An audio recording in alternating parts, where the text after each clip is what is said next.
Jamie Bressler is a talented puppet builder, known for her spot-on fan creations, her custom puppets, and her felt and fur plant puppets. In part 1 of the Swazzle Lunch Break, we talked to Jamie about the first puppet she ever built for television, how she creates her incredible fan puppets, and what are the essential tools every puppet builder should have in their workshop. We started the conversation by asking Jamie how she began her career in the arts. Well, I grew up loving anything art, and my parents were super supportive. My dad's an architect and my mom's a teacher and was always very creative with her students. And so they were both very supportive of putting me in whatever classes I wanted, art classes, dance classes, all kinds of things. And so when I was coming towards what should I major in college, what should I do with my life, I thought I would combine my love of art and theater and go to school for scenic design. So I actually studied scenic design and come from a more like technical theater background, and realized towards the end of my college career that I was not going to be a scenic designer, but I really loved props. I loved all the different skills you got to use and learn, and the wide variety that was more than, to me, like sitting and painting and designing and then letting someone else have all the fun of putting it together. So when I got out of college, that's what I was looking for. I was looking for prop jobs, and happened to find a shop that also did puppets and specialty costumes. And I learned all of that on the job in the high pressure environment of Saturday Night Live and John Oliver and stuff.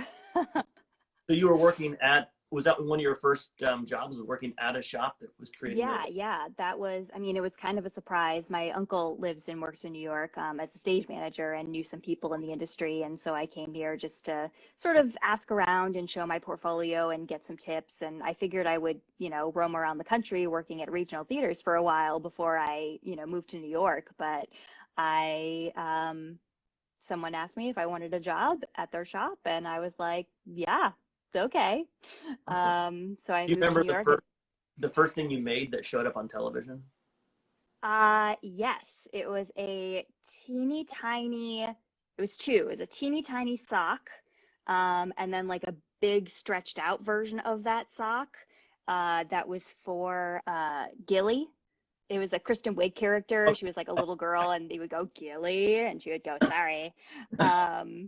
So it was this little tiny sock that Bobby Moynihan's character brought in, and then Gilly had like shoved it over his head. So that was the very first thing I did that made it on. Awesome. We first became aware of you because of the fear puppet that you created and brought to Comic-Con, just walking around with.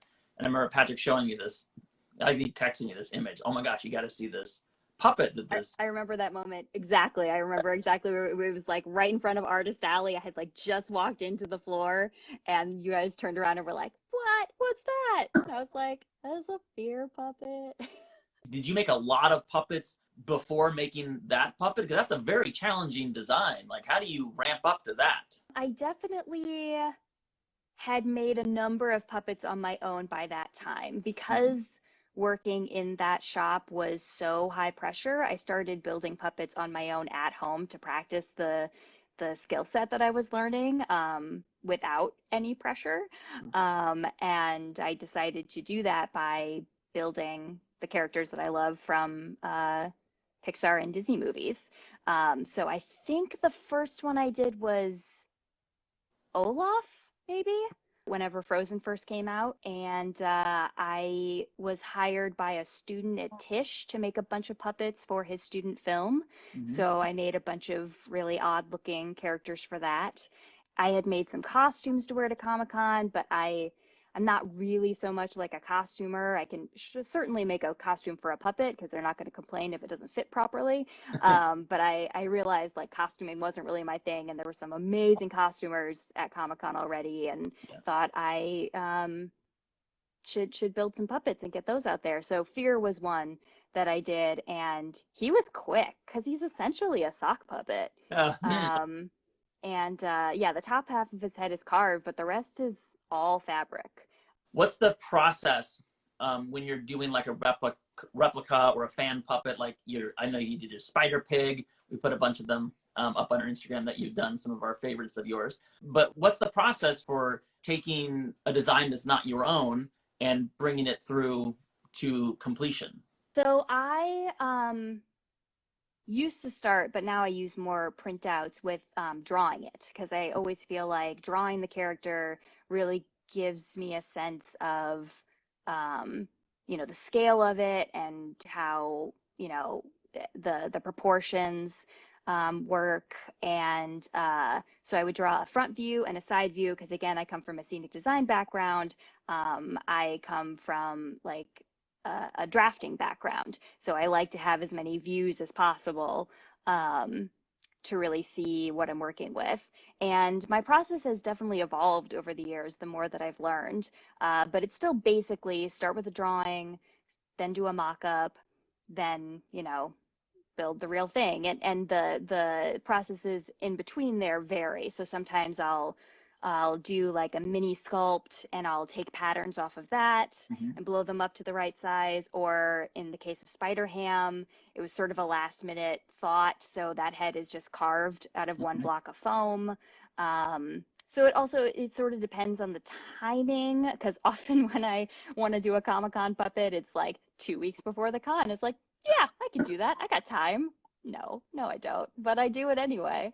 Like Imelda almost killed me. I made an Imelda puppet from Coco, Pixar's Coco, Yeah. and did so many things on her that I'd never done before. A mouth mechanism. She was a rod puppet. I did a wig and this crazy costume, and someone helped me do like leather etching, and yeah, she nearly killed me. I like didn't sleep for 3 weeks before that convention. But it must be nice because you get a chance to kind of try and work out so many techniques that maybe you've seen but hadn't had an opportunity to use on your own stuff. Exactly. Yeah. That's actually now why I do these puppets on my own still, to try to throw in some skill that I've never tried before. And sometimes it works out and sometimes it doesn't. Now, onto your original designs, I want to mention one thing that I see periodically on Instagram, which are these little plants, these little desk plants that you create. First of all, they're beautiful. Thank you. Designs are really fresh, really fun. I can imagine people snapping those up pretty quickly when they hit your Etsy store or wherever you sell them. But I would love to hear a little bit about those because I've never seen anything like it before, and they're pretty cool and original. Thanks. Yeah. They sort of were born out of a workshop that I taught on the Joko cruise, which, for anybody who doesn't know, Joko is Jonathan Colton, who's like a nerd musician, and he has this cruise that he does every year, and it attracts a lot of like gamers and nerds, and there's a craft room. And so one year I decided, oh, why don't I teach a puppet building class? And so Herrick Wright of Puppet Kitchen was nice enough to let me take the Puppet workshop that they'd done with me on the cruise and teach that. And it was so popular, I ended up doing it a second time. So luckily I had enough fabric and stuff for that. But just I would build one while everybody else was building one, and just for fun, I turned one into a plant. It was sort of like a rusty red color, and then I just made these like felt fronds that came out at the top, and then put the eyes on it. There was no pot or anything, but I was just like, he's cute. I just loved the two colors together, the rust brown and the green. And so that was like three or so years ago, and it's just been kind of like bouncing around my head since then. And with, work disappearing over the last year, it sort of gave me time to pull out some ideas that I hadn't, fully completed yet, and try to work out some of those. And they've been really fun. And like again, it's been, it's also been a learning curve and a process, because the fur, you probably know, sometimes the fur, you like end up seeing the backing through the color, and it just looks really cruddy on a mouth lip. which is how the felt lip was born, to put that over that. And now I put the felt lips on all of them because I think they look so cute. Yeah. But that was kind of born out of necessity, like, well, that looks terrible. How can I cover that up in a creative way? This cruise, I've never heard this before. It sounds really intriguing. How long are you out? Would you be out to sea teaching people how to build puppets? So the cruise itself is a week-long cruise. Okay. And they have like cruise run events that are official. And then they also have what's called the Shadow Cruise. Their fans and the people who attend are very passionate about lots of different things. And so they sort of started their own, quote, Shadow Cruise, where they teach their own workshops and have their own classes. And like someone comes on and does wine tasting, and someone comes on and does lock picking. And so I thought, this seems like the kind of group that would enjoy puppets. And I think they would really like teaching a puppet workshop, like learning from a puppet workshop. And I'd never taught a workshop before, and I don't love speaking in front of crowds. Even this is like, I'm getting more used to it, but it's still a little bit nerve-wracking. Sure, yeah. And then it filled up really quickly, the first one, and then people saw people walking around the ship with their puppets, and so I was like, oh well, I could do it a second time. I think I have enough materials for that, and a bunch of people showed up for the second one, so I'd love to do it again sometime. What I love about it is it's a fun, creative thing. Not everybody wants like a puppet, right? Or a full custom puppet, but people like fun things to put on their desk. And I just love that it really has that handmade quality. You have a really keen sense of design. Like it's interesting that the lip was like in order to cover up the fur, but now like the fix becomes the feature. Right. Mm-hmm. And so I just think they're just really cute and cool. And now I see your shop behind you. I would love to, tell everyone a little bit about your shop, because I know you work in other shops, but do you also have like a home studio that you work out of as well? I do. I have a small corner. Well, it's kind of growing. My roommate is extremely nice to let me have as much space in the living room as I do in my New York City apartment. I was actually just going through old photos of all of my work setups in all of my past New York apartments, and it has certainly grown. This is the biggest setup I've had. So I have a work table, and now I have these big cabinets here with my bandsaw and my drill press, and everything in bins and labeled. And I try to keep everything as compact as possible, but I have outgrown having it in an apartment for sure. But at the moment, I'm saving rent on a studio space by doing it here, and I do my best to keep any dust down, because it is a shared living space, and I do have a cat who I don't want to kill with anything toxic. You sort of hit on some of it, but I'm sort of curious because as a freelance builder and also with a home shop, what do you think are the essentials that someone thinking like, oh, it'd be fun to build puppets at home? Like, what are a couple like essential things like, oh, make sure you get this, this, and this?